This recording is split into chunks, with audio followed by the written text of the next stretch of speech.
To get the full course, visit www.zdub.com. Welcome to the Kotlin course by ZDub Technology and Services. Programming languages are the building blocks of any software.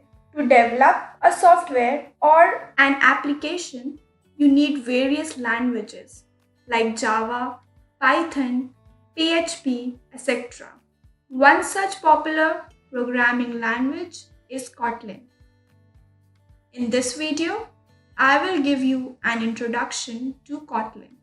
So without any further delay, let's get in and start with the introduction to Kotlin.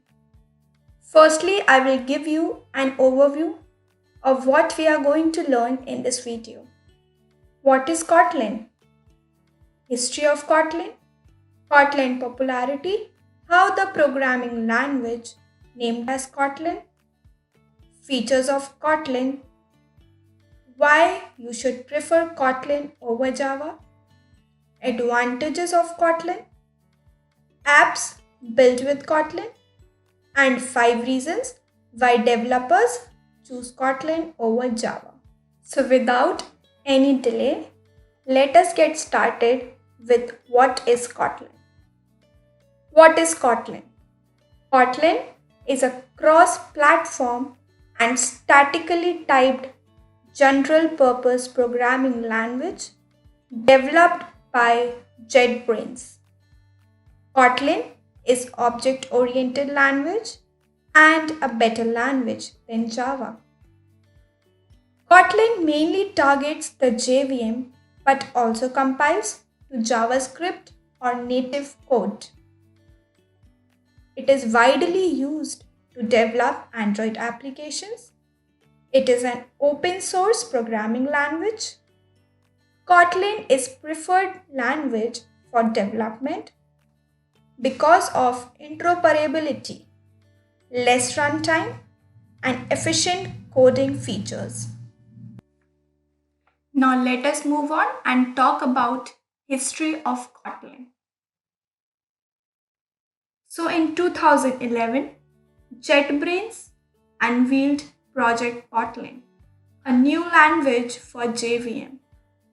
In 2012, JetBrains open sourced the project under the Apache 2 license. In 2016, Kotlin version 1.0 was released.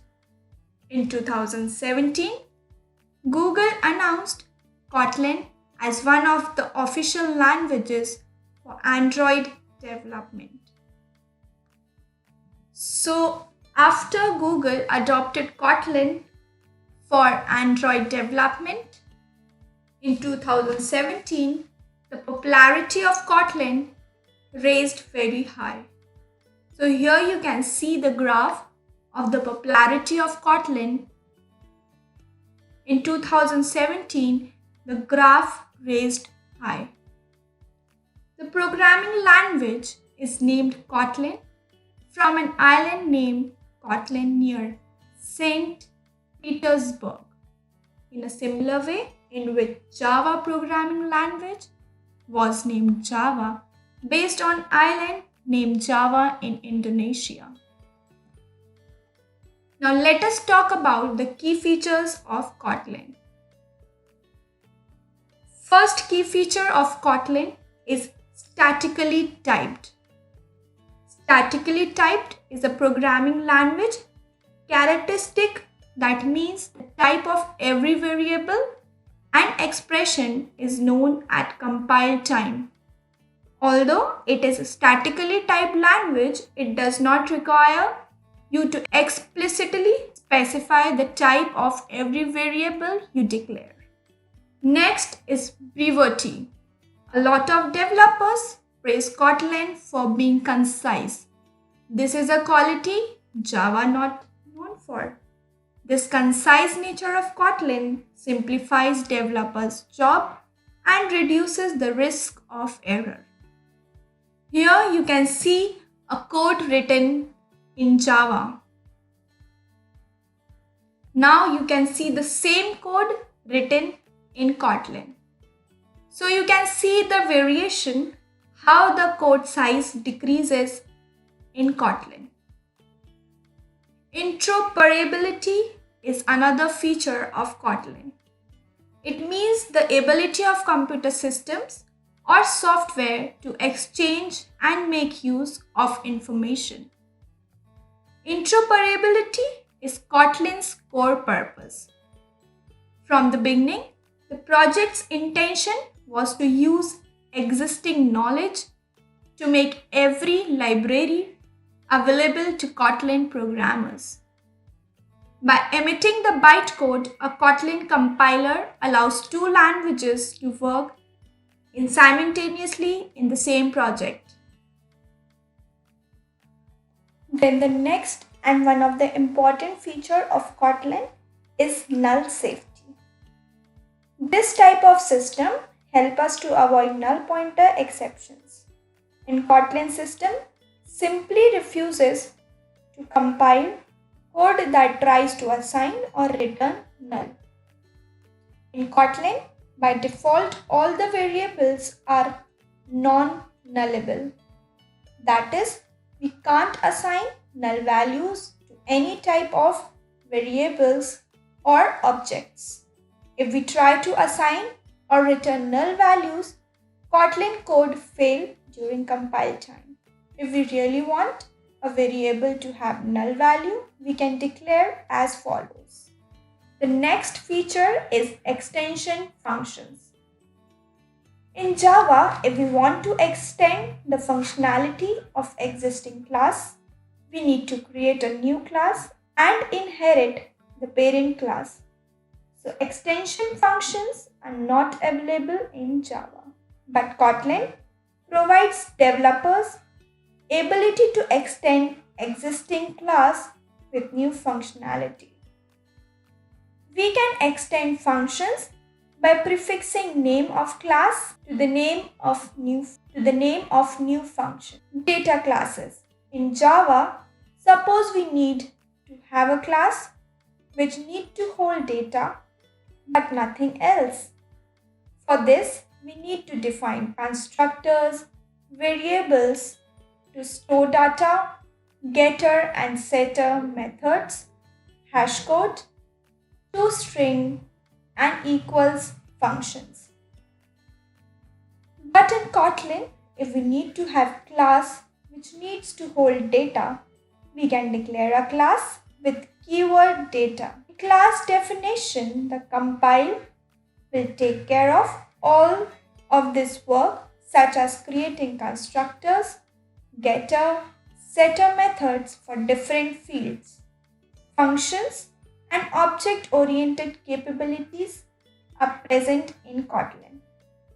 Kotlin has rich set of many useful methods, which includes higher order functions, lambda expressions, operator overloading, lazy evaluation, and much more. Higher order function is a function which accepts function as a parameter or returns a function or can do both. So you can pass a function as a parameter to another function, or a function can return function. So here is the example of higher order function. Another feature is smart cast.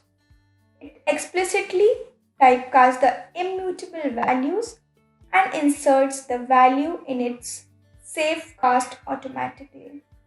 If we try to access a nullable type of string without safe cast, it will generate a compile error. Here you can see that in the first example, there will be compile time error, while in the second, it will smartcast the program. Compilation time. It has higher performance and fast compilation time. Kotlin is too friendly. It has excellent tooling support. Any of the Java IDEs, that is IntelliJ IDEA, Eclipse, and Android Studio can be used for Kotlin. We can also run Kotlin program from command line. So these were some features that Kotlin provides us. Now let us talk that why you should prefer Kotlin over Java. Since Kotlin supports Android Studio, coding in Kotlin is quite easy as compared to that in Java. Kotlin saves a lot of time and efforts. Kotlin is known to be best procedural programming language. Now let us talk about some of the advantages of Kotlin. Kotlin is easy to learn. The basic is almost similar to the Java. If anybody has worked in Java, then can easily understand Kotlin in no time. Kotlin is multi-platform. Kotlin is supported by all IDEs of Java, so you can write your program and execute them on any machine which supports JVM. It is much safer than Java. It allows using the Java frameworks and libraries in your new Kotlin projects by using advanced frameworks without any need to change the whole project in Java.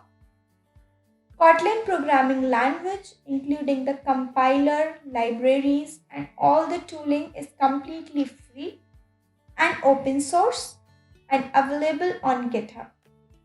Below is the link for GitHub. These are some apps that are built on Kotlin. Many of these apps in the list might be familiar to you. So there are some reasons why developers choose Kotlin over Java. Easy code. Kotlin code is easy as compared to the Java code. Kotlin do not need semicolons, which makes it easy to write and read code. Short code.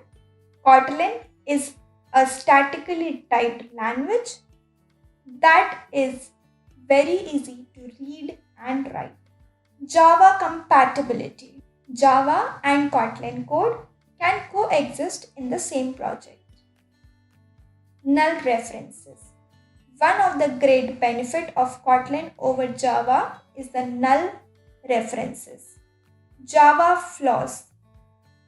It inhibits the problem of null pointer and has a number of Java flaws.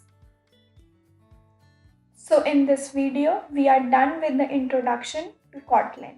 In the next video, I am going to tell you how to set up Kotlin, install Java JDK and IntelliJ IDEA for Windows.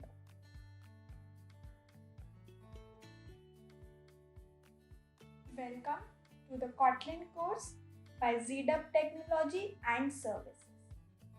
Set up Kotlin, install Java JDK and IntelliJ IDEA for Windows. In this video, let us install softwares for Windows. So we will install the following softwares for Windows, that is Java JDK and IntelliJ IDEA. So firstly, we are going to install Java JDK for Kotlin. Now you might be thinking that why do you require to install Java JDK for Kotlin? As we know, Kotlin requires Java virtual machine to execute its program. So we need to have this Java JDK.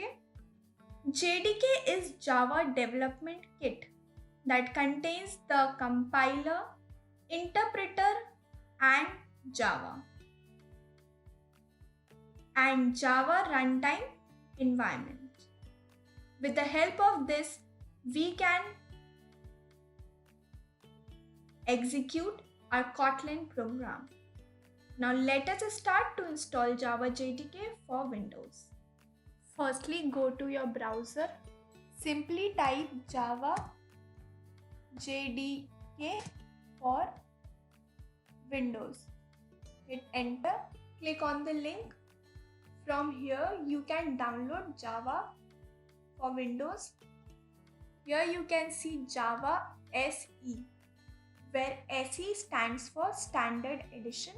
You can see that the Java SE Development Kit with the version name is available here. Below you can see Java for 64-bit machine and for 32-bit machine is available. Since my machine is of 64-bit, so I will download this version.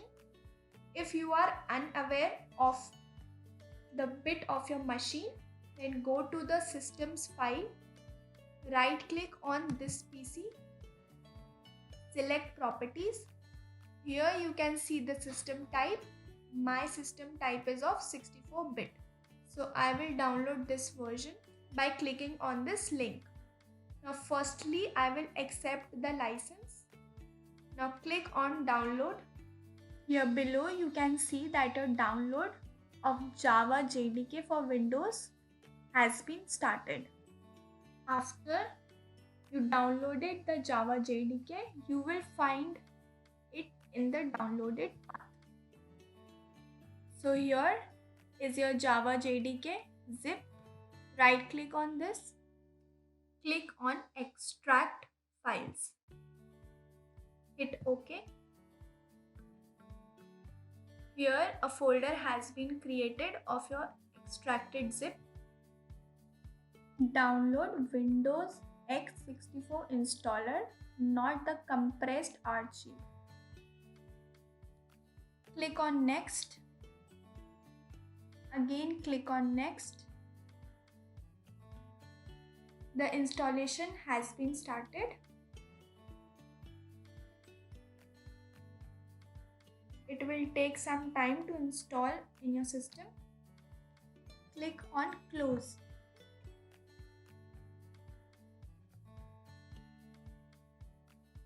Your Java JDK has been successfully installed. Now to check whether the Java JDK has been installed properly, open your command prompt. Click and type cmd. Double click. Now type cd space ... hit enter. Type Java, hit enter. Here opens up some of the Java commands. If these Java commands are visible to you in your command prompt, it means that Java has been installed successfully. Now let us check the version of Java installed. Scroll down and write Java space minus version. Hit enter. Here you get all the details of the Java installed. So all the files related to Java has been stored inside your C drive. Click on your C drive. Click on program files. Here you can see a folder of Java. In this you can find all the Java program files. So this was how you can install Java JDK software for your system, that is for Windows. Now let us move on and talk about IntelliJ IDEA software installation on Windows. Firstly, open your browser and type IntelliJ IDEA for Windows. Click on the first link. Here you get options to download IntelliJ IDEA for different platforms. For now, we will download it for Windows. Here you also get two options, that is Ultimate and Community. Ultimate is for web and enterprise development, while Community is for JVM and Android development. Below you can see that what all is present in which section. Here you can see what all is present in the Ultimate section, and here what all is present in the Community edition. For us, Community section is enough. So click on download. The download has been started. Once the download has been completed, you can find the downloaded IntelliJ IDEA in the downloaded path. Double click on this, hit yes, click on next. Here you can change the path of your software. Click on next, hit on next and click on install. So the installation will take some time. Once the setup is completed, click on finish. Now let us launch our IntelliJ. Find IntelliJ and double click on it. Let your IntelliJ IDEA launch. So here you can see that your IntelliJ IDEA has been installed successfully.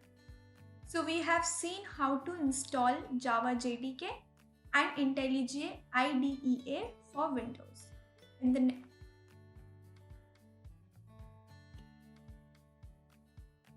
Welcome to the Kotlin course by ZDub Technology and Services. In this video, we are going to create a Hello World program with Kotlin. So firstly, we will launch our IntelliJ. So here our IntelliJ IDEA is opening. For the first time when we will launch our IntelliJ, this will be the opening window of IntelliJ IDEA, where we are given some options such as create new project, import project, open, checkout from version control. For now, we will click on create new project. When we will click on new project, you will see this screen. You have some options in the left panel. So from there, I will select Kotlin. When you will select Kotlin, you get two options, that is Kotlin JVM and Kotlin JavaScript. So I will select Kotlin JVM and click on next. After clicking on next, you will see this screen. Here you have to give your project a name. So I have given my project a name, that is Kotlin Programming. Next will be your project location. The third one is Project SDK. Project SDK is the Java JDK that we have installed for Windows. Now we will click on finish. So here we can see that our project has been created. Though I have named it as Kotlin Programming, but I think it has not been done properly. So the default name is shown over here, that is untitled. In the left side, you can see three tabs over here, that is of project, structure and favorites. Now if you want to create a new file, then go into src, main. Here you can see a Kotlin folder. Right click on this, go to new. Here you see some options of creating Java class or the Kotlin class or file. Click on Kotlin class/file. Now select file over here and give your file a name. Hit enter. So here you can see that your file has been created, and we can also see that the file name has .kt extension. Similar, in Java file we used to have .java extension.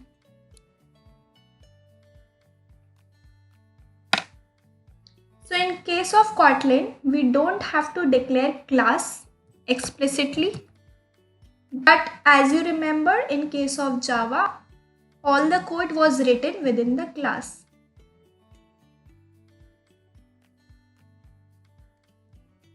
And in case of Kotlin, we need to define the function. As you all know that in Java, we used to write public, static, void, main, strings, args to declare a function.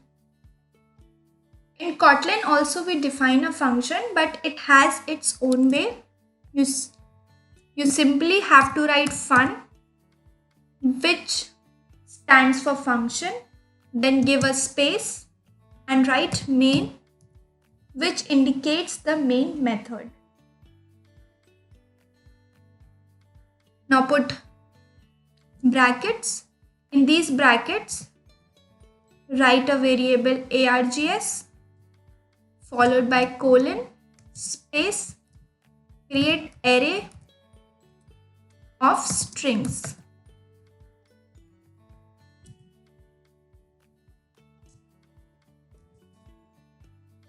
So this is how you create function in Kotlin. I'll show you how you used to do in Java. We used to write public, static, void main, string, args. This void is a return type. If you want to have any return type in your Kotlin function, then simply put colon over here. We have written void as our return type. In Kotlin, void is represented with a keyword known as unit.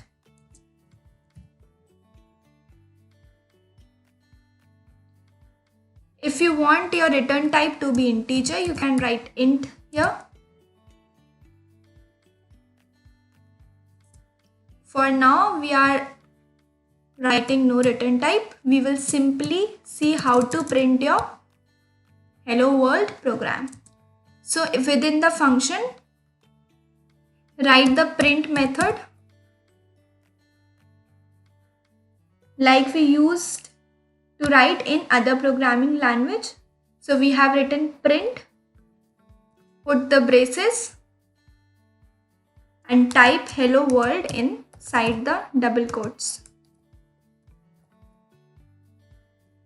You don't have to put semicolon at the end of the statement like we used to do in Java. There is no requirement to do such in Kotlin. So we have removed the semicolon. Now to run this program, you have to simply click on this play button in this left side. Then you can see some options over here. Click on Run Hello World Program KT.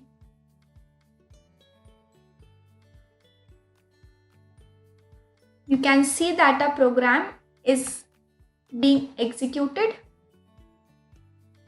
Since there was no use of args colon string of array, so I have removed it. Then I have run my code. You can see that your code has been successfully built. Here you can see the result. Now if you want a spacing or a line gap, then write println over here.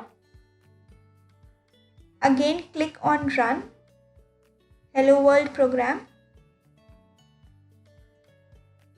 You can see that the hello world has been printed over here with a gap of one line. So this was how you can create your hello world program with Kotlin. So we have written our hello world program in Kotlin. So you can see that while writing the same code in Java, we need to mention the function that is public static void main string args within the class, But here we have not created any class. We have directly written our main function and written our print method inside it. So you can see how easy our code became. The code lines have been decreased. So this is how Kotlin makes our programming easier.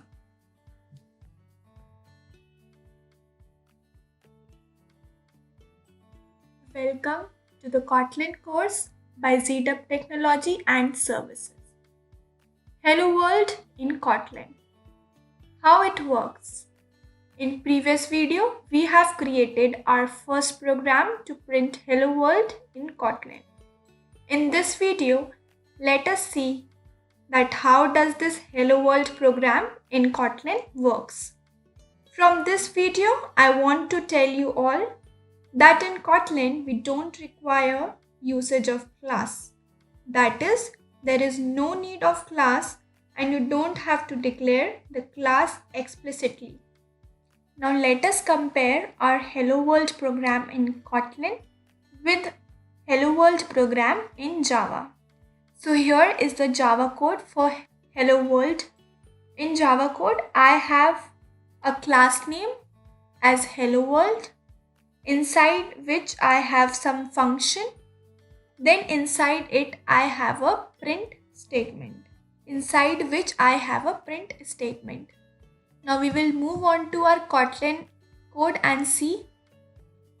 In case of Kotlin, we just need to use the main method. In Kotlin, we didn't require to declare any class like we did in our Java code. In the both code, you will get the output as Hello World. But the question arises that how does it works? So Java demands class files and Kotlin needs JVM in runtime similar to Java. Now the question arises, does Kotlin creates a class internally?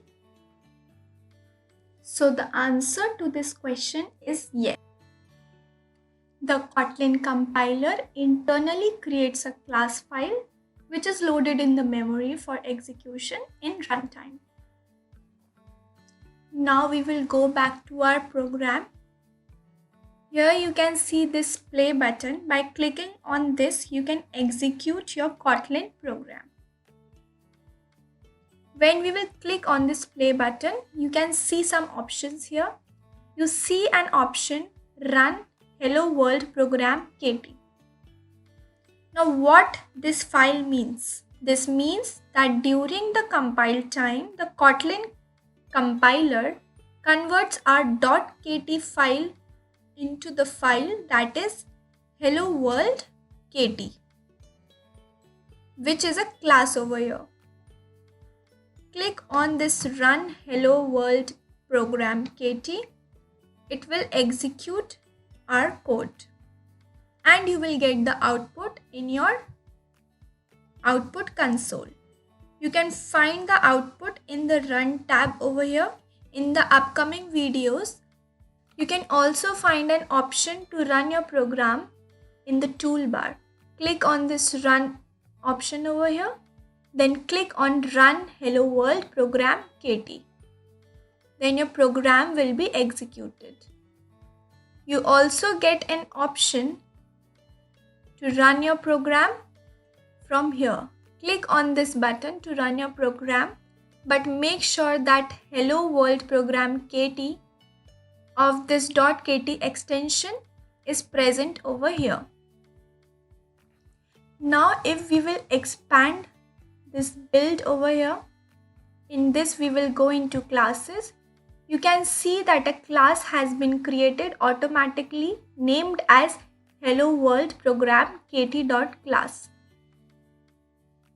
So we have not created this class, it has been created automatically. Now we will open this class. You can see some code in this class. It is a compiled code. Do not make any changes by yourself to this class.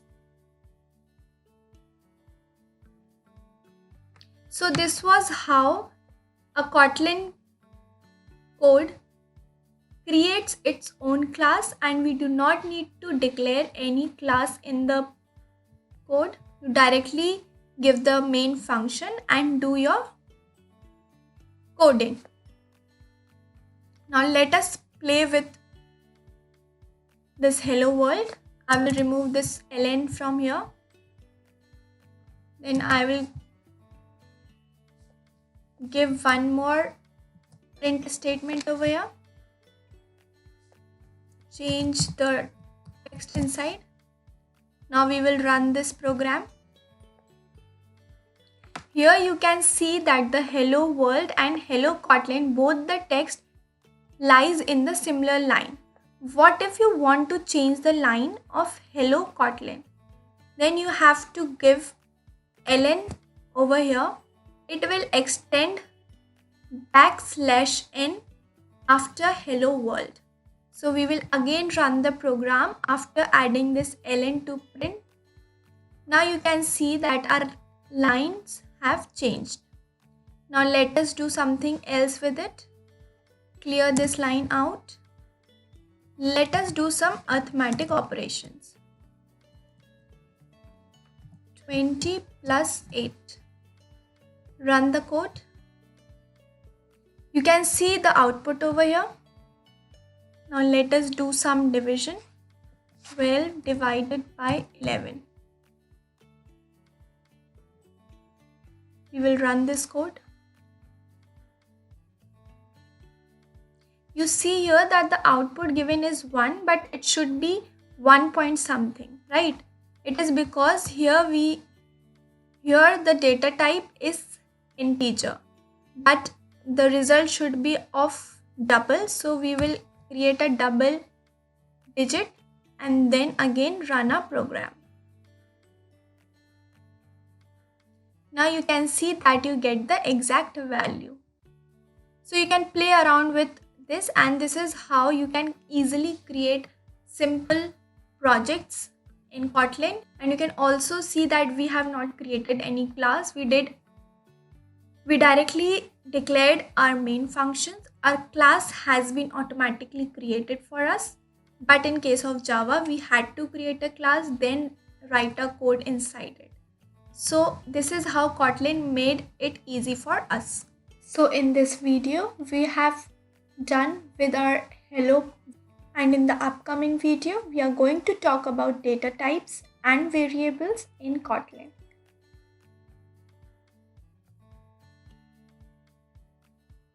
Welcome to the Kotlin course by ZDub Technology and Services. So in this video, we will talk about data types and variables in Kotlin. Firstly, we will talk about variables. What is a variable?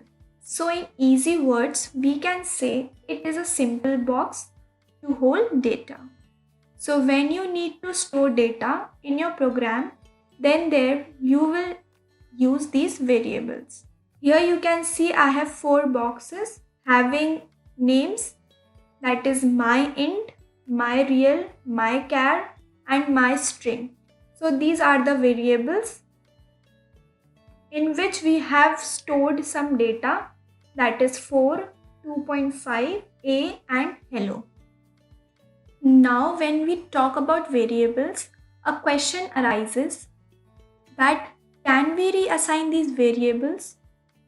That is, suppose we have once stored a data into a variable, so can I reassign it? That is, can I store any other data to that variable? So come and let's talk about it. So in Kotlin, there are 2 types of variables. First is mutable and another is immutable. An immutable variable is one whose value cannot be changed, also known as unchangeable or read-only variable. And on the other hand, the value of mutable variable can be changed. Now let us talk about these mutable and immutable variables of Kotlin in detail. The immutable variable is declared using val keyword in Kotlin.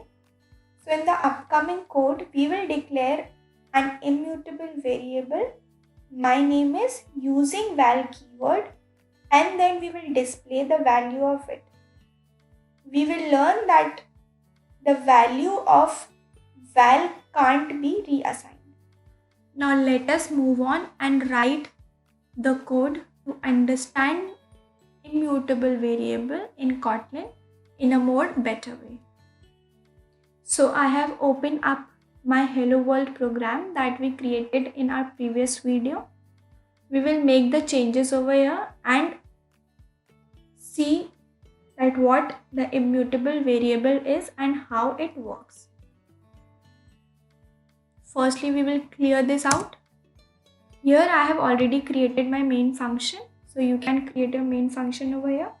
Now I will write the keyword val that is used to declare an immutable variable. Now I will give some name to the variable. This is my variable name. Now I will store some data into it. I will store a string. Now hit enter. Now we will print this and show in the result. Now I have passed on this variable into the print statement. So here you can see that my name is an immutable variable which is declared using val keyword, and it is also called as unchangeable variable or read-only variable, as we have already talked about.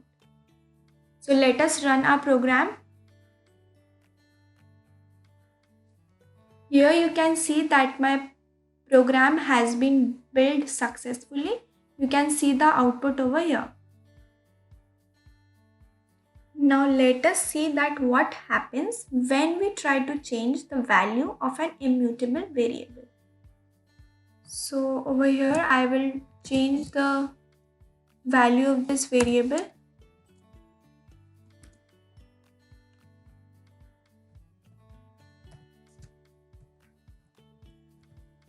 Here you can see that it is already given an error, but still we will run it and see that what we get in our output.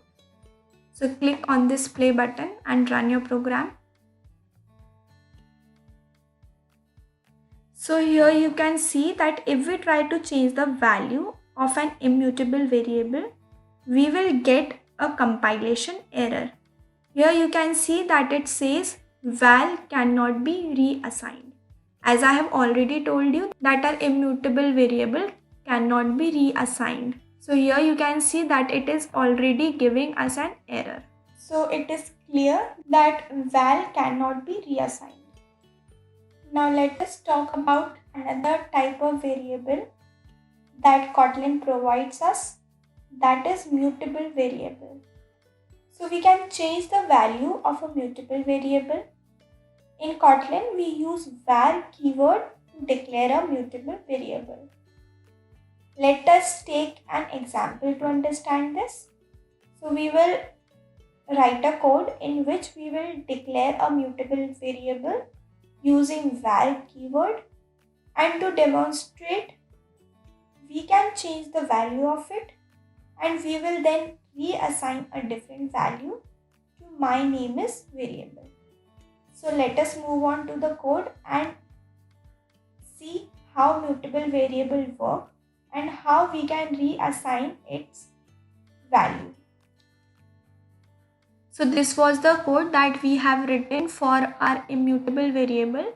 We will make the changes here and convert this for our mutable variable. So here we have our main function. We will write our var keyword for mutable variable. Here you can see that the error that was occurring when the keyword val was used has been removed because the mutable variable can be reassigned. So here we have given our variable a value. Now we have reassigned it to another value. Now we will run our program and see that what the output comes. You can see that our code has been successfully run. Here you can see your output. No error has occurred. We got the value that we have reassigned in our variable. So you can see that mutable variable can easily be reassigned. So whenever in your coding you require such variables whom you want to reassign further, you can use this var keyword. So variable is a name given to a location in memory that can hold data.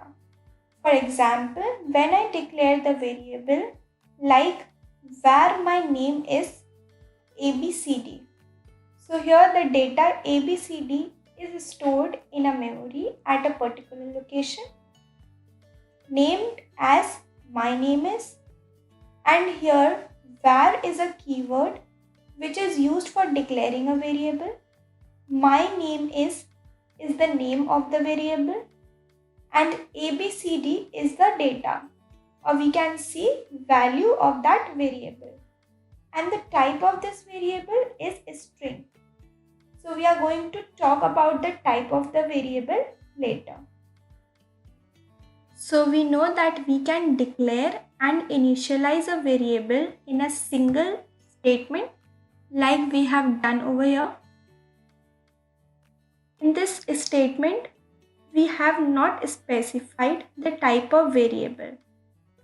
Kotlin knows that the variable my name is a string. Compiler understands the type of variable by looking at its value. Here you can see that when I hover my cursor over this variable my name is, it shows you where my name is :string. So here compiler understands the type of variable by looking its value only. So this feature of Kotlin is known as type inference. Now here if we change the type of our data, suppose I give it an integer value and you hover, you can see that the type of variable that compiler understand has been changed to int. So compiler can easily understand the data. But if you want to explicitly mention the type of the variable, then you can do so. Just put colon and write the type of data. So in this way you can explicitly give the type of data you are using. But the type inference feature of Kotlin helps the compiler to understand the type of variable by just looking at the values. You can also declare the variable first and then initialize it later in the program. Like over here, you can just initialize it here. Then we will declare it. So you can easily initialize and declare your data in different statements. So this was all about the variables in Kotlin. In the upcoming video, we will talk about the data types in Kotlin.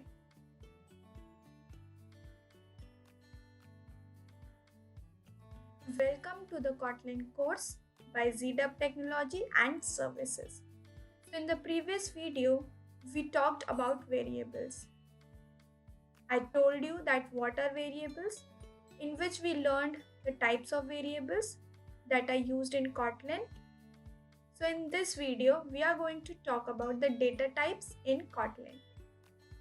So there are some Kotlin data types such as numbers, Boolean, characters, arrays, and strings. In numbers, we have some categories, that is byte, short, int, long, float, double. Similarly, in Boolean, we have two categories, that is true and false.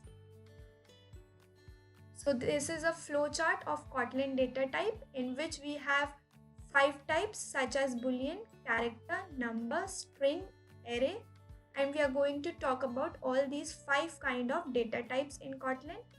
Then there is subcategory of number, that is byte, short, int, long, double and float. So we are going to talk about all these kind of data types present in Kotlin. So let us start and learn about the data types present in Kotlin. So firstly, we are going to talk about numbers. We have several data types to represent numbers in Kotlin, such as byte, short, int, long, double and float. So let us talk about these 6 kind of data types that represent numbers in Kotlin one by one. So we are going to talk about these 6 number data type used in Kotlin. Let us talk about byte. The range of byte data type is -128 to 127. This is used for representing the smaller integer values, and you must be aware of the range of the data type in order to avoid errors. So let us write some code to understand byte data type in Kotlin. So I will remove this. Here we have already created a main function. In this I will assign a variable of type byte. I am going to write the print statement. So I have written here my print statement and I will pass that variable. So this was my main function in which I have assigned a variable and explicitly given its type as byte. Then I have passed on this variable in my print statement. Now let us run this code and see the output. So here you can see that your program has been built successfully and the output is 90. So now let us change the value over here and run our code again. I'll give it a large value. You can see some error showing here. Now let us run and see. So this gives you an error that says the integer literally does not conform to be expected type byte. So in this following code you can see error because the value assigned to the variable of type byte is not in the range -128 to 127. So as I already told you, you should be aware of the ranges before using the data types. That is why it shows you an error over here. Now I will write some code using which you can also know the minimum and the maximum value of a data type. So this will be our main function. I'll remove the code from here. Now I will have 2 variables, one for showing our maximum byte value and another for showing our minimum byte value. So I'll write variables of type byte. In my variable max byte of type byte, I will show my maximum value of byte. Similarly, in variable minimum byte of type byte, I will show you the minimum value. Now I will write my print statement for showing these values.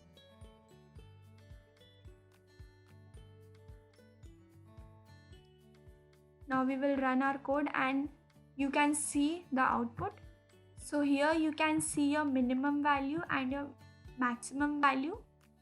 So this was the code using which you can find the minimum and maximum value of the data type. Now let us move on and talk about the next data type which represent number in Kotlin, that is our short data type. So the range of our short data type is -32,768 to 32,767. Now let us write some code for our short data type. So this is our main function in which I will assign a variable. Here I have assigned a variable num of type short in which I will give some value. Then I will write my print statement and pass this variable there and we will run our program. So here you can see your output is 29909. A question arises that when we have larger range in short data type, then why do we use byte data type for range -128 to 127? So answer to this is, to save the memory, we do so. The short data type holds more memory as compared to the byte data type. So if you are sure about the value would be in the limit of -128 to 127, then we generally use byte data type, and which would be better choice in order to save your memory. Now let us talk about another data type that represent numbers in Kotlin, that is int. So the range of our int data type is -2 to the power 31 to 2 to the power 31 minus 1. So now let us write some code to understand our int. Here I will change the data type. I will assign some value to it. Then I will pass on this variable to our print statement. Now let us run our program to see the output. Here you can see that you got the output. Here we have explicitly given our data type to the variable. Now let us remove this and again run our program to see the output.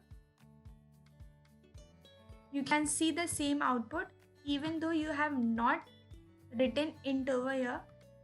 Here you can see when I hover my mouse over this variable, a line comes val num : int.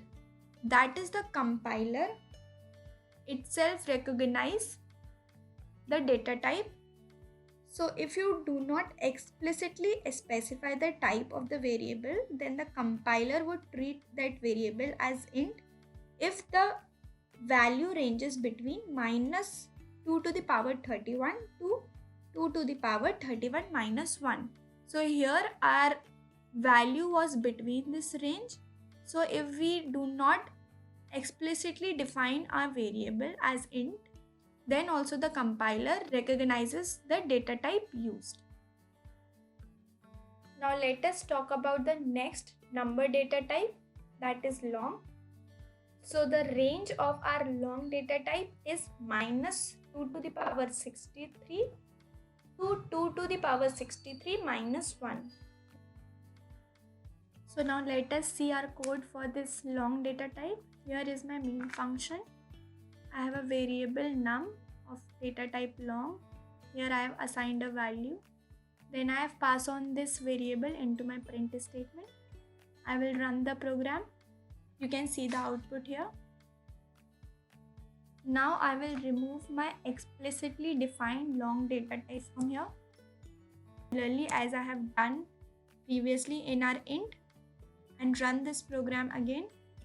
So here you get the output correctly. So here if you do not explicitly specify the type of the variable, then the compiler would treat that variable as long if the value is out of the range of -2 to the power 31 to 2 to the power 31 minus 1, but lies in the range of -2 to the power 63 to 2 to the power 63 minus 1. So the next number data type is double. So all the floating numbers are double by default unless you suffix the value with f letter. Let us write our code for the double data type. Here I will give you the data type as double. Then I will write some floating value.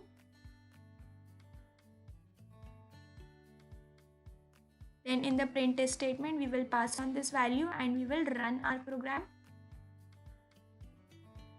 So you can see that you get the output over here. Now next we are going to talk about our float data type. So here this is a float data type as we have suffixed our value with letter F. And if we do not suffix our value with letter F, then it would be acting as a double. Since we placed F over here, so it will act as float data type. Now let us write code for a float data type. do nothing, just remove it and write as float. Then we will write F over here. Then we will run our program. Here you can see that it runs successfully. So in any floating value, if you place F in the value, then it acts as float data type, otherwise it acts as a double data type. So in this video we have talked all about the number data type that are present in Kotlin, and in the next video we are going to talk about our remaining Kotlin data types, that is Boolean, character, string and array.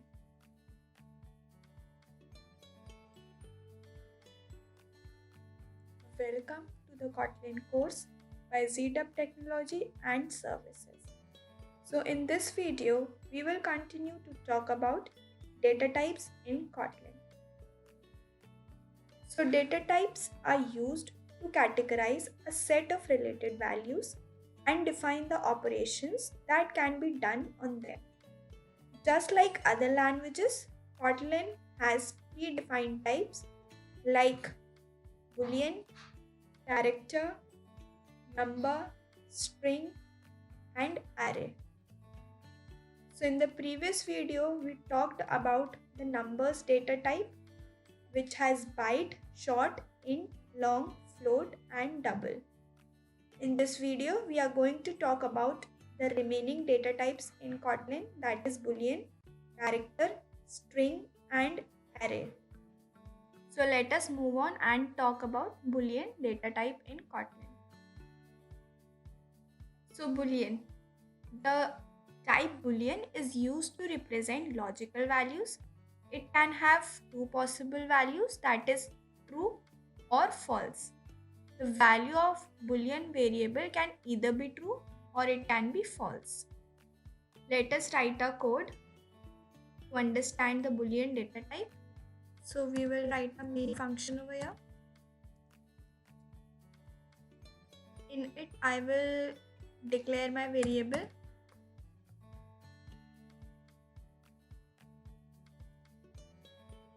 and will explicitly define its data type.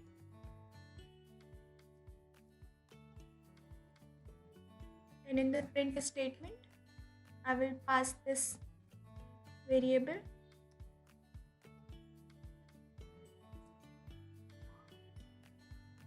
Now we will run our program and see the output. So here in the console, you can see your output. Now if I declare one more variable,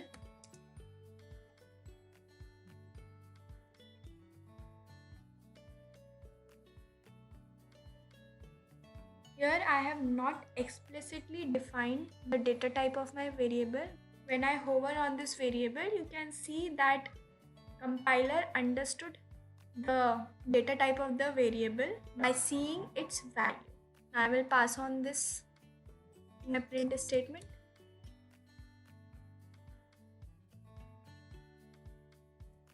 Now we will again run our program and see the output generated. So here you can see both the output. So we can say that the data range of Boolean is either true or false. So this was all about Boolean. Now let us move on and talk about another data type in Kotlin, that is character. So all the English alphabets, either the lowercase or the uppercase, are included in char data type. And you cannot assign numbers to the variable of char data type. So they are declared using single quote, like we have done in this example. Val, the name of the variable, that is letter char, and in it I have declared an alphabet. Similarly, I have written val, then I have given the variable name, that is digit char, in which I have declared a digit in single quote. So just like other languages, special characters in Kotlin are escaped using a backslash. Some examples of escaped characters are /n for new line, /t for tab, /r for carriage written, /b for backspace, and many more are there. So here is a small list of the escape characters. There are many more present in Kotlin other than these. So now let us move on to the coding part and write some code to understand the character data type in Kotlin.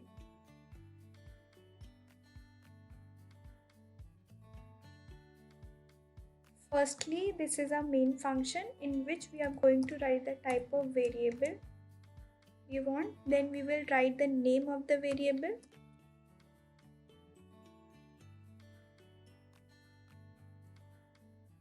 Then I will explicitly define the data type of my variable.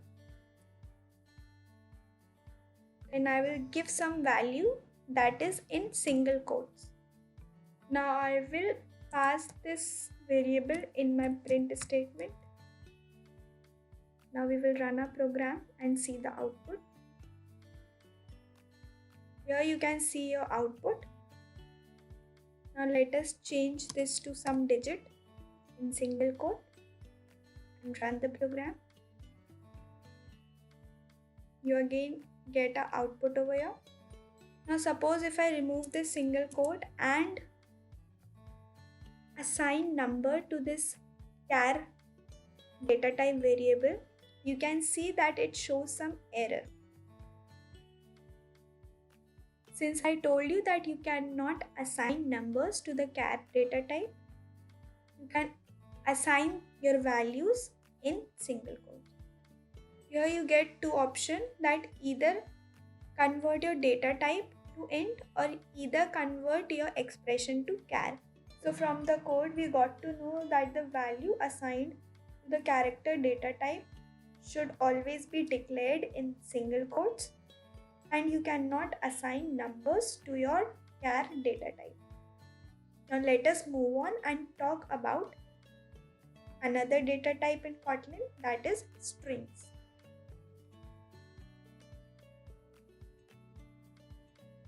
So an array of characters is called a string.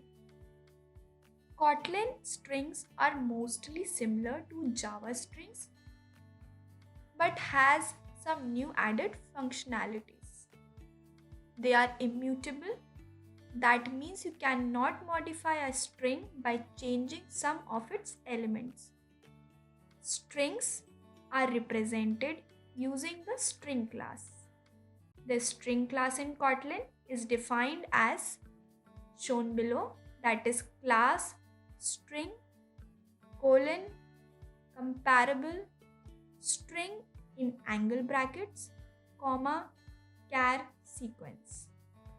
To declare a string in Kotlin, we need to use double quotes, and single quotes are not allowed to define strings in Kotlin. As you can see below, we have declare a string in Kotlin. So this is how you can declare a string in Kotlin. So this is the syntax of writing string in Kotlin. The first one, that is var variable underscore name equal to double quotes hello world, var variable name colon string, in double quotes we have written hello world.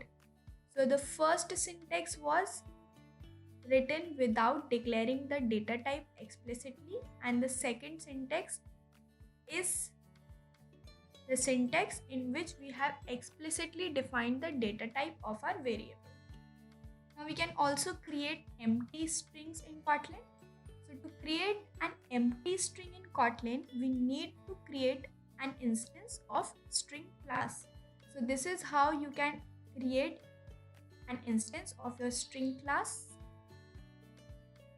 Now let us talk about string element, the character digit or any other symbol that is present in string is called as element of a string.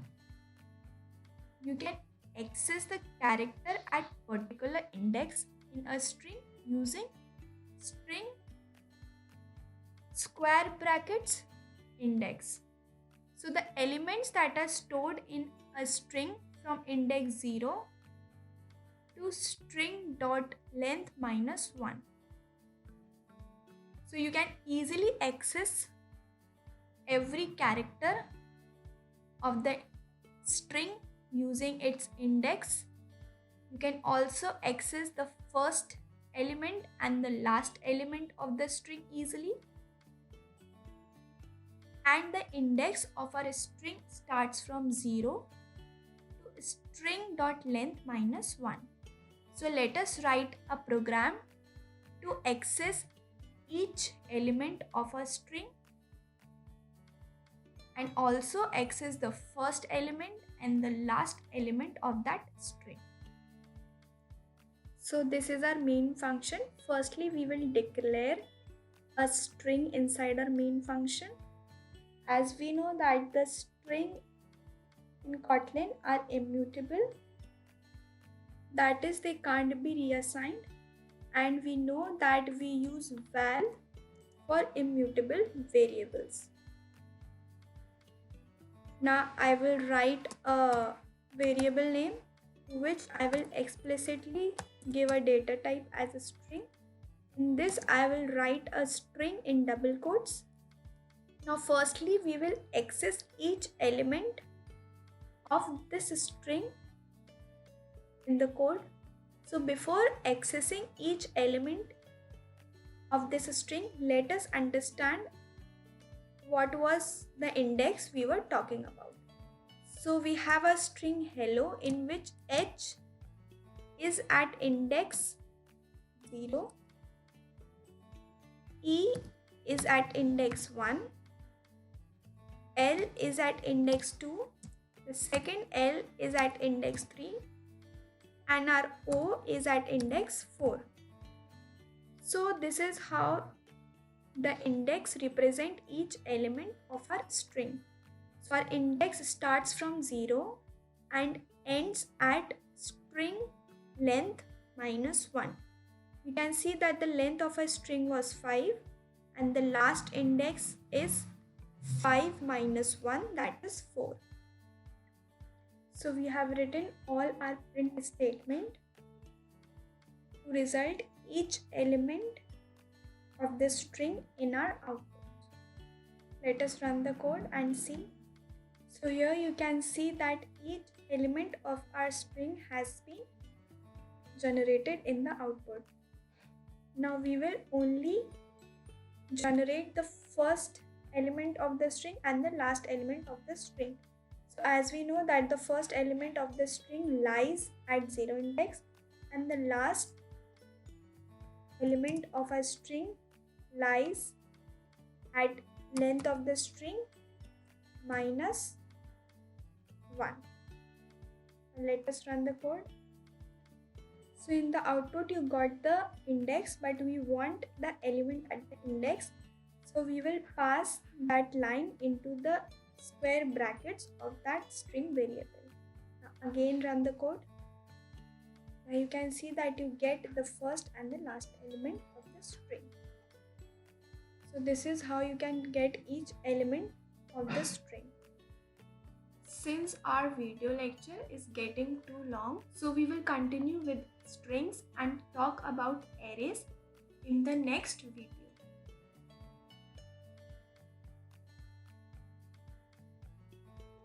Welcome to the Kotlin course by ZDub Technology and Services. So we were talking about data types and variables. We have already completed that what is variable, and we were continuing with the data types. So we have talked about the data types such as number, boolean, character, and we were talking about the data type string in the previous video. Now we will continue to talk about the data type string. So in the end of the previous video, I told you that what is a string, how it is declared, what is the syntax of writing string in Kotlin, how to create empty string, and what is string element. We have also written some code to extract each element of our string and the first and the last element of our string. In this video, I will firstly let you know that there are 3 ways in which you can access string elements in Kotlin. The first way is using index. The second way is using get function. And the third way is iterating over the string. So we have extracted each element of our string using index. Since we are not familiar with the functions and the iterations in Kotlin, so we have not extracted the elements of the string using these 2 methods. After studying what are functions and what is iteration and how it is done, we will definitely go and do this part. So let us talk about string template. String template expression is a piece of code which is evaluated and its result is returned into string. Both string types contain template expressions.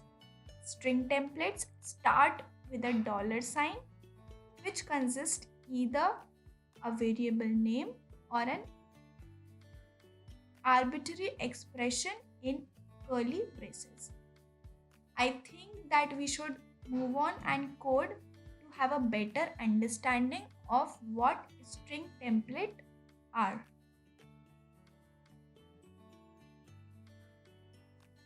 So this is our main function. I will declare a variable here of type val. The name of the variable is num. I will give it some value. I will assign here an integer value. Now in the output, I want the value of num is 10. Okay, so there are some ways to have such kind of output. So I'll show you that. So I will write my print statement here. In this, firstly in double quotes, I will write the value of num is. Okay. One of the way that we know is place the plus sign over here and then write the name of the variable that you want to print. Okay. Now we will run the program. So here in the output we can see that the value of num has been printed over here. Okay. Now we have one more value. Now we were going to print the same statement using the string template using the $sign. So in the double quotes, I will place the $sign and write num over here. So whenever you place this $sign before any variable name in double quotes of the print statement, it gives you the value of that variable. Now let us run the program.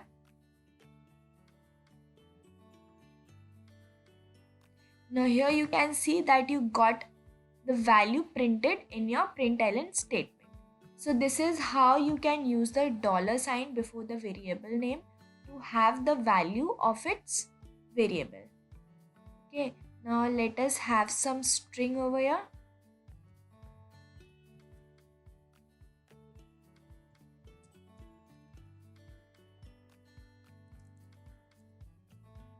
Always declare a string in double quotes.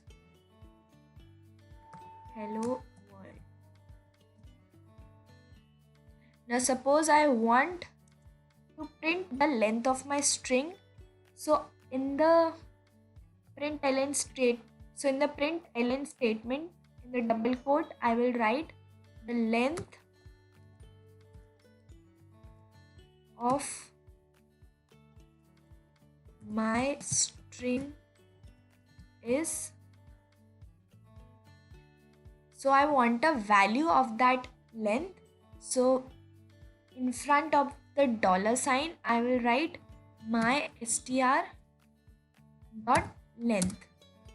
Okay, now we will run the program and you will see that you get the output directly. So in this way you get the length over here. You can see that the length is 10, right? So you can see how beneficial it is that you can directly pass on it in the println statement. Otherwise you had to store it in some variable then pass it on in the println statement. Here you can directly do that. So this was all about string template. So here, as I told you, that string templates start with a dollar sign, which consists of either a variable name or an arbitrary expression in the curly braces. Now let us see some important properties and functions in string.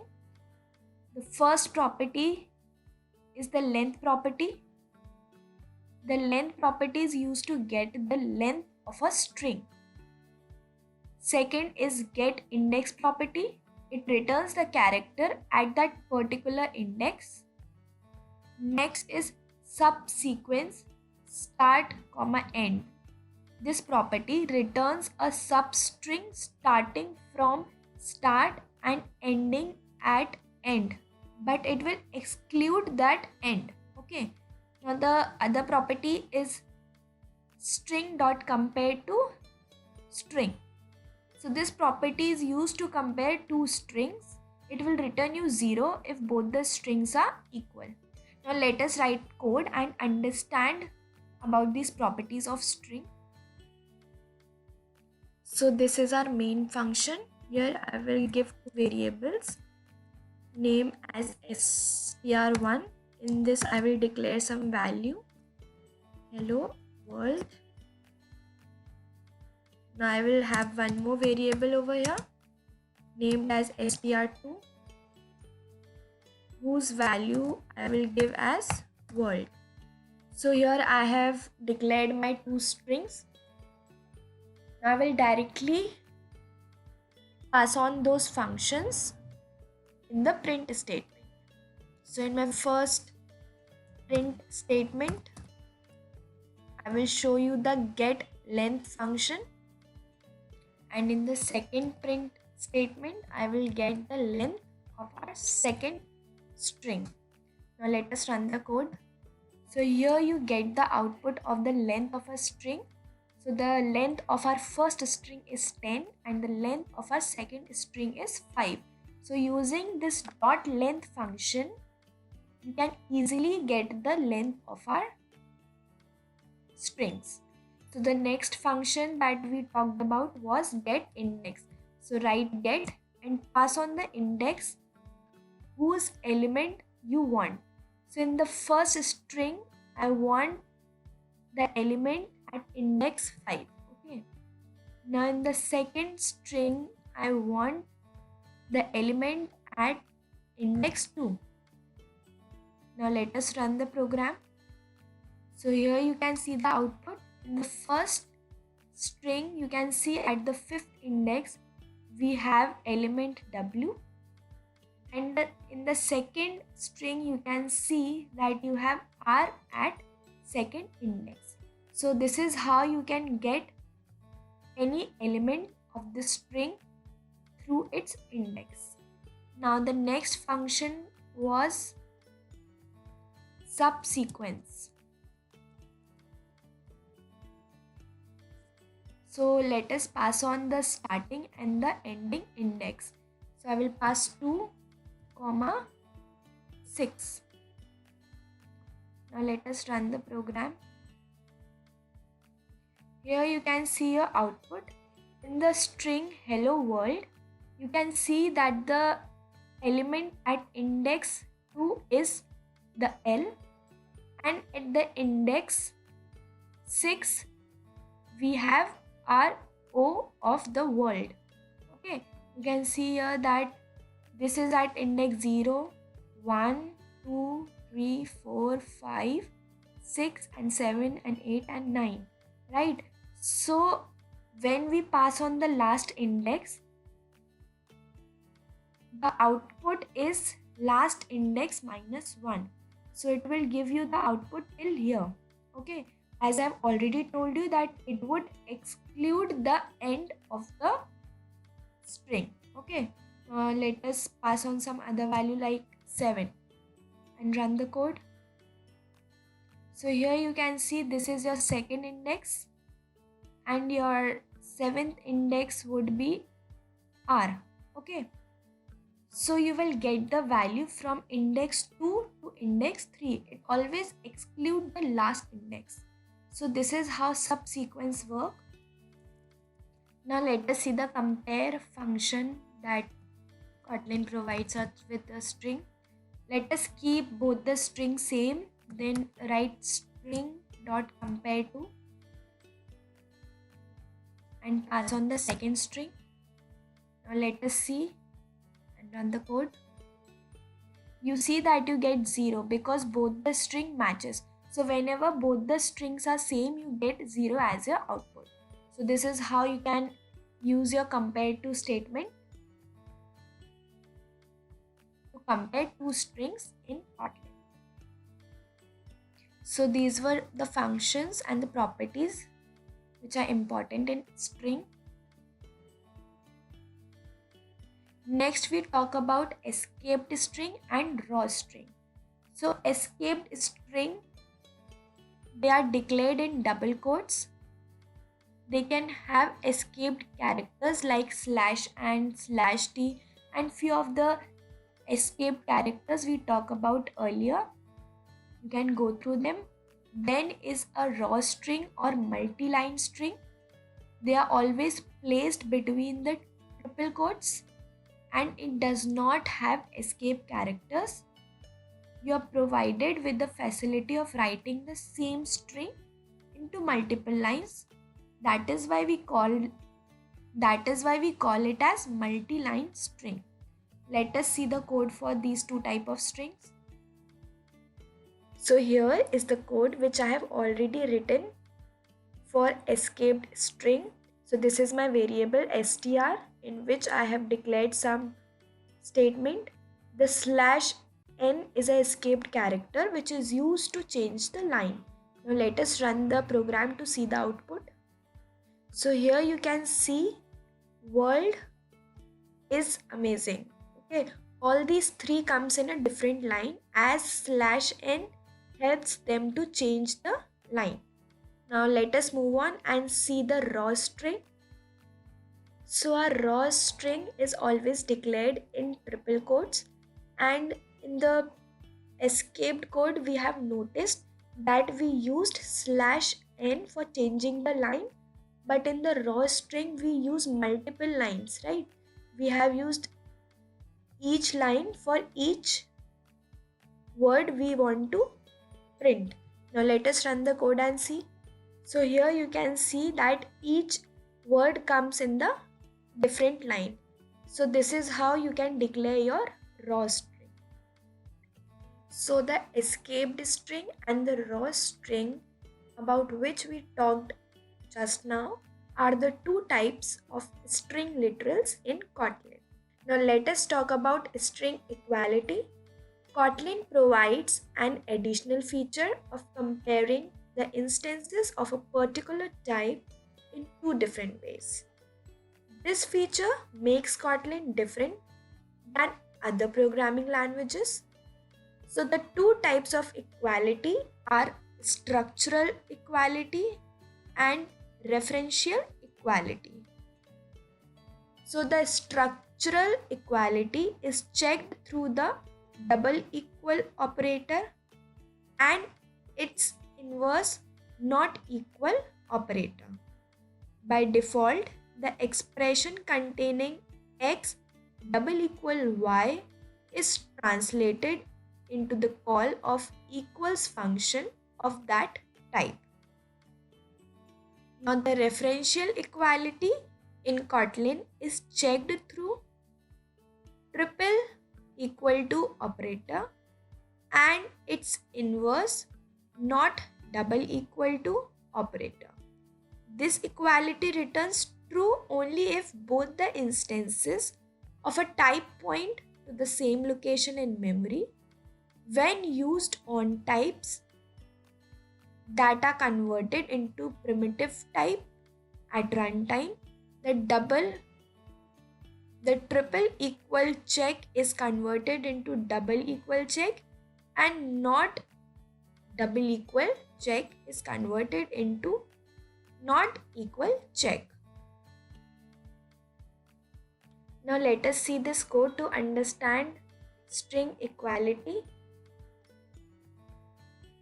So I have already written a code. In this I have three variables in which I have declared some of these strings and in which I have used these equality signs. Now let us run the code and see the output.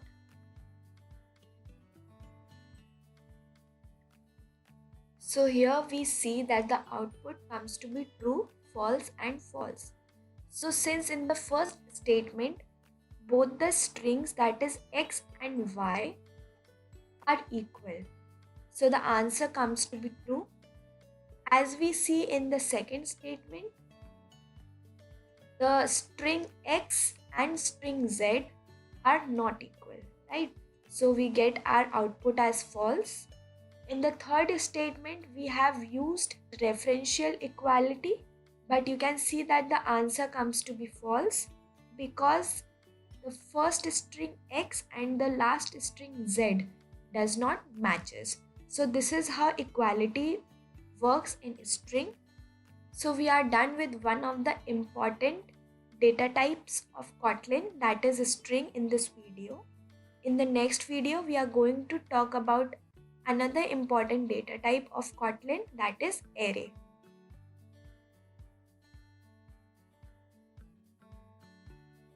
Welcome to the Kotlin course by ZDub Technology and Services.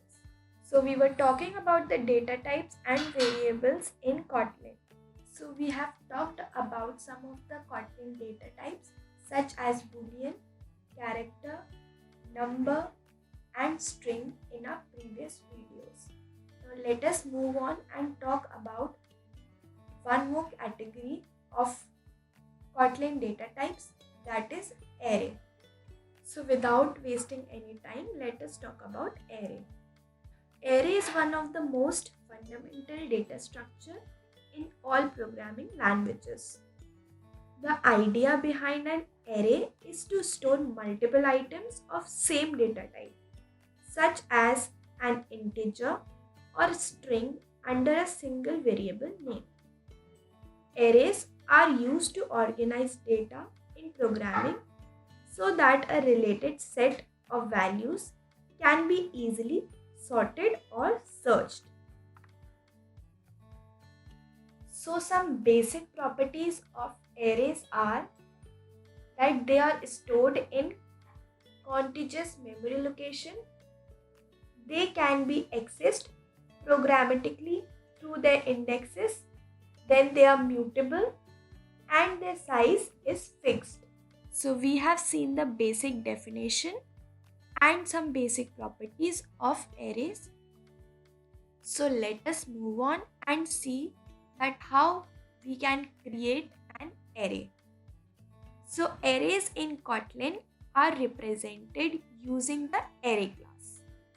You can create an array in Kotlin either using the library function array_of or using the array construct.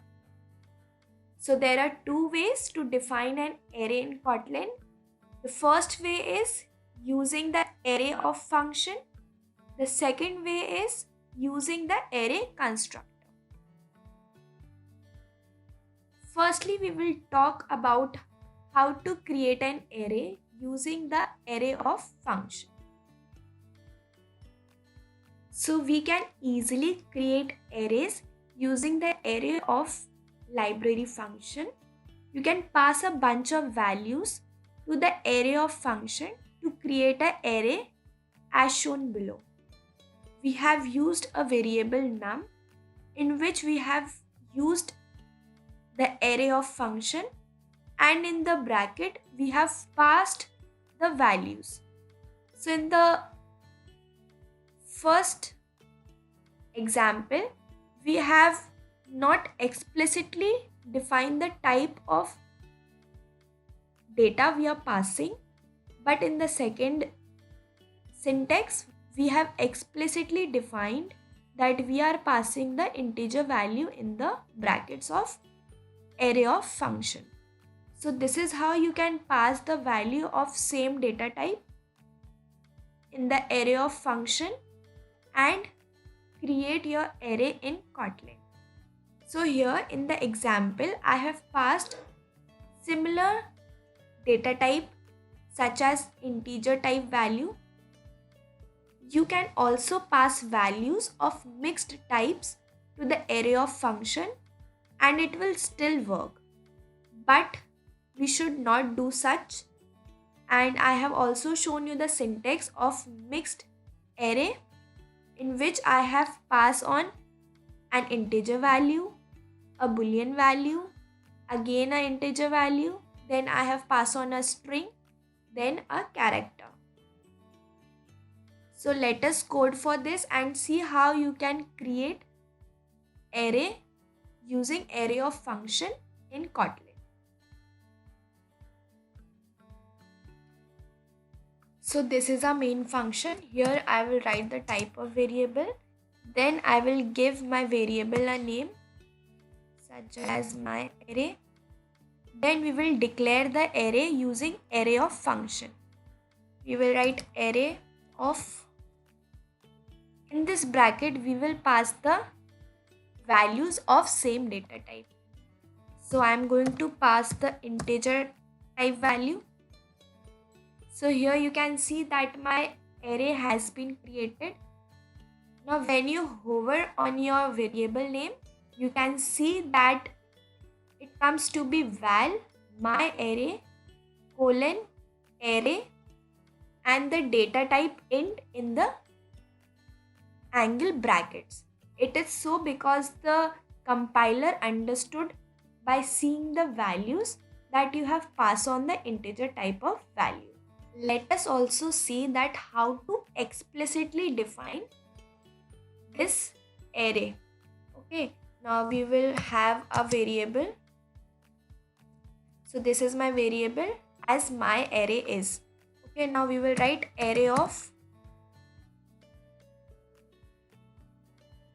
So here in the angle brackets, we will explicitly define the data type of the values that we are going to store in the brackets. So I am going to have integer type value. So here I will pass some values. So this is how you can explicitly define an array of integer type values.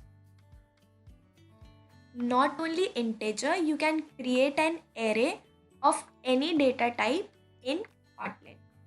Let me show you one more example by creating an array of string. So I will have a variable over here.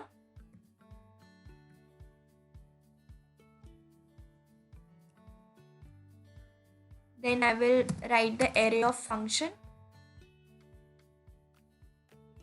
In this I will pass some values which are of type string. So here we can see an array of string has been created using the array of function. The second method of creating an array in Kotlin is by using the array constructor. Since array is a class in Kotlin, we can also use the array constructor to create an array. So the constructor takes two parameters, the size of the array and the function which accepts the index of a given element and returns the initial value of that element. So below is the syntax. In this syntax, we pass the size of array as 3 and a lambda expression which initializes the element values from 0 to 9. For now, we will not see code for this because we are not familiar with the constructor part. As soon as we will do the constructor in Kotlin, we will surely go through this part again. So apart from these, Kotlin also has some built-in factory methods to create arrays of primitive data types such as byte array, int array, short array, etc. These classes do not extend the array class. However, they implement the same methods and properties. For example, the factory method to create an integer array is as shown in the syntax below. We have a variable named as num. Then we have used the method int arrayof and we have passed the integer value. Similarly, the other factory methods available for creating arrays are byte arrayof, char arrayof, short arrayof, long arrayof. So in the above example, as we can see that we have passed on the integer type values in the method int arrayof. So similarly in the byte arrayof, we will pass on the values of byte data type, and in the method char arrayof, we will pass the values of char data type. In the short array method, we will pass the value of short data type, and in the long arrayof, we will pass the values of long data type. So let me show you in the code that how we can declare. So here we will write int arrayof. So this is how you can declare an array of integer type. Similarly, you can do for the byte, short, long and char. So as we have learned earlier, everything in Kotlin is an object. But to improve performance, it represents some of the basic types like numbers, characters and booleans as primitive types at runtime. The arrayof function creates array of boxed or wrapper types, that is arrayof 1, 2, 3 corresponds to Java's integer square bracket array. But Kotlin provides a way to create arrays of primitive types as well. It contains specialized classes for representing array of primitive types. Those classes are int array, double array, char array, etc.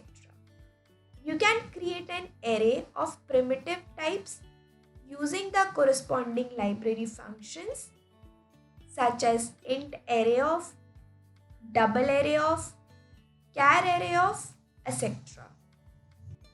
So in the below example, we have used char arrayof and int arrayof to declare my array. So we have already talked about this recently. So this is how you can declare or create an array of primitive types using the library functions. So far we have seen how to create and initialize an array in Kotlin. Now let us see how to access and modify arrays. So there are two ways of doing this. The first method is by using get and set methods. The another method is by using the index operator. So firstly, we will see how to access and modify arrays using get and set methods. So as we know, an array in Kotlin is basically a class. Therefore, we can access the data of a class object via its member functions. So the get and the set functions are said to be member functions. The get method takes a single parameter. That is, it takes the index of the element and returns the value of the item at that index. So let us see the syntax over here. We have a variable x equal to num dot get 0. So num will be our array and 0 here is the index. So we will basically get item from the array num at index 0. Now let us talk about the set method. It takes two parameters, the index of the element and the value to be inserted at that index. So let us go through the syntax here. We have an array num dot set 1, 3. So in the code here, the value of the second element in the array will be set as 3. So now let us jump into the code and quickly work on it and see how these methods work. So in the main function, I have created an array of type integer. Now I will have a variable in which I will store my value which I will get from an index. So this will be equal to the name of my array dot get. I will pass the index. So here I will pass 0. Now in the print statement, I will pass this variable x and run the program. Till time the program is running, I would like to tell you that the index starts from 0 and ends at array length minus 1. So here we can see that at index 0, the value was 1. So in the output, you get your answer as 1. So this is how you can use the get method. Now the second method of accessing and modifying arrays is by using the index operator. So index operator can be used to access and modify arrays. To access an array element, the syntax would be val x equal to num 1. This will assign the value of the second element in the num to x. To modify an array element, we should do num 2 equal 5.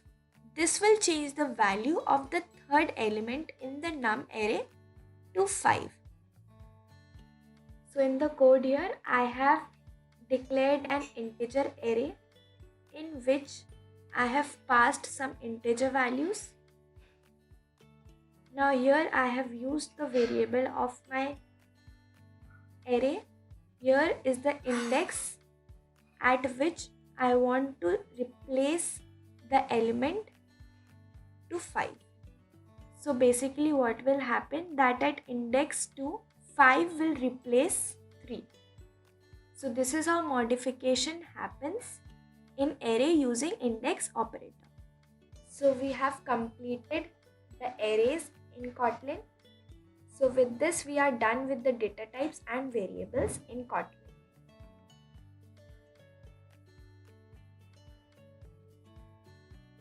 Welcome to the Kotlin course by ZDub Technology and Services.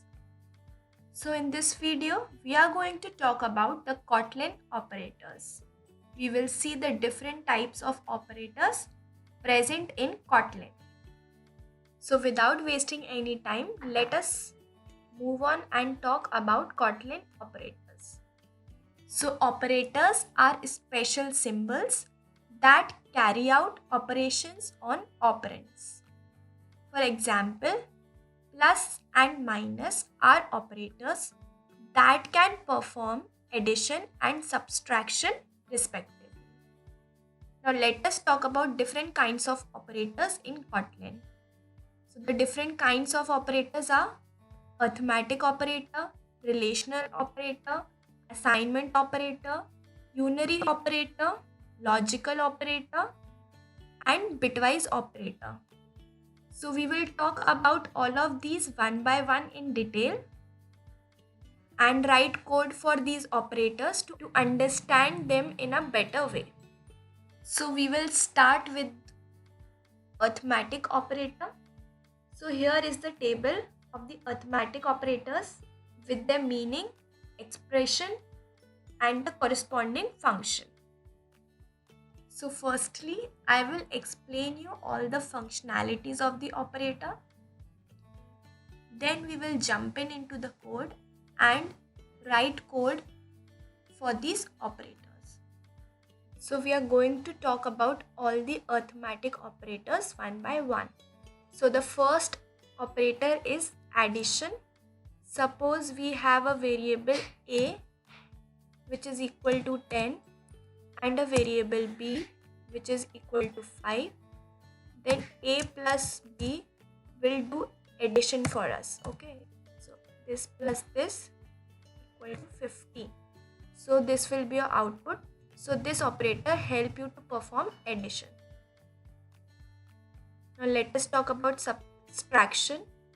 Suppose we have two variables a equal to 10, b equal to 5, then a minus b equal to 10 minus 5 will give you 5. So this operand performs subtraction between the variables. Now the third one is multiplication. We have a variable a variable b, then a into b gives you 10 into 5 gives you 50. So this operator performs multiplication. Next comes division. So you have a equal to 10, b equal to 5, then a divide b gives you 10, divide by 5 gives you 2. So this performs division. Now the last arithmetic operator is modulus. Suppose we have a equal to 12 and b equal to 5. So a mod b gives you the remainder. So the remainder of this would be 2, right? So the mod operator gives you the remainder. So these were the 5 operators in arithmetic. Now we will code for them. So here I have written the code for explaining you all the arithmetic operators. In the main function, I have declared a number 1 and another number 2. Then I have declared a variable result in which I am going to store the result after performing operation on the variables. So firstly, I will perform addition on both the numbers. Then I will print the result.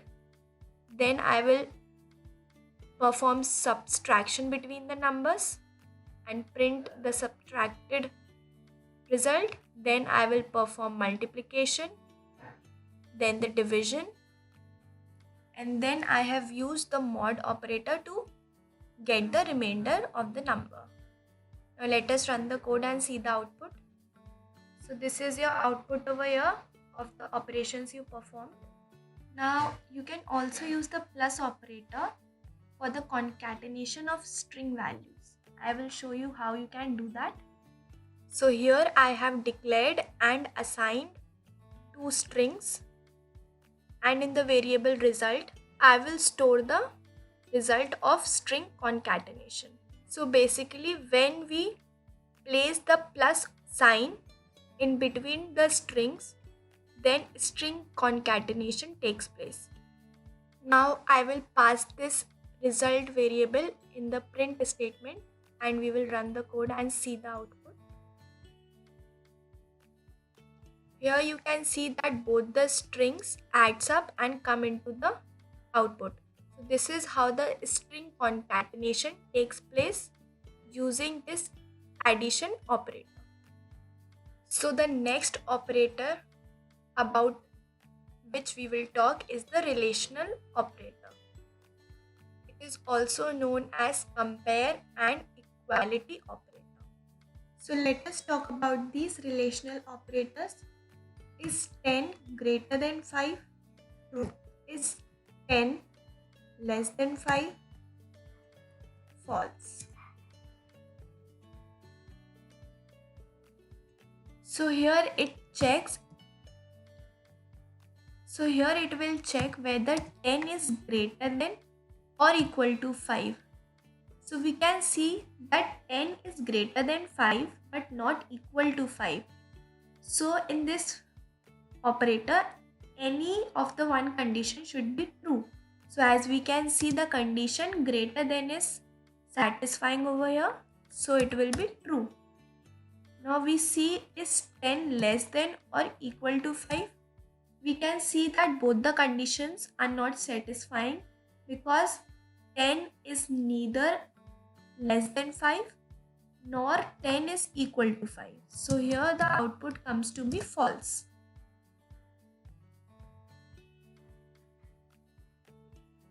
Is 10 equal to 5? False. Is 10 not equal to 5? True. So this is how this operator works. Now let us see code for these operators. So here in my main function, I have assigned and declared two variables C and D. And I have written print statement for each relational operator, such as for greater than, less than, greater than equal to, less than equal to, double equal to, and not equal to. Now let us run the code and see.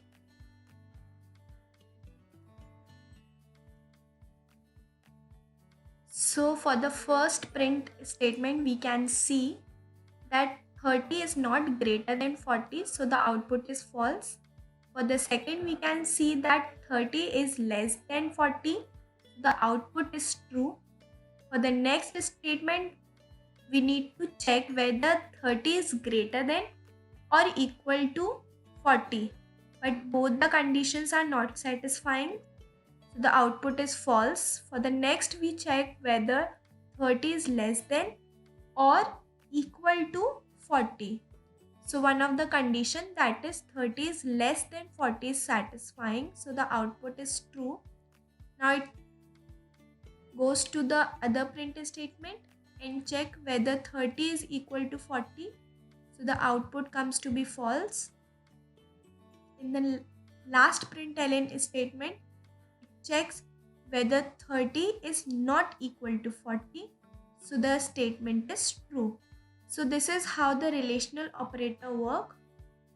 So the relational operators are used in control flow, such as in if expression, when expression, and loops. So when we will learn about if conditions, when expressions, and loops, we will write some code using these relational operators over there.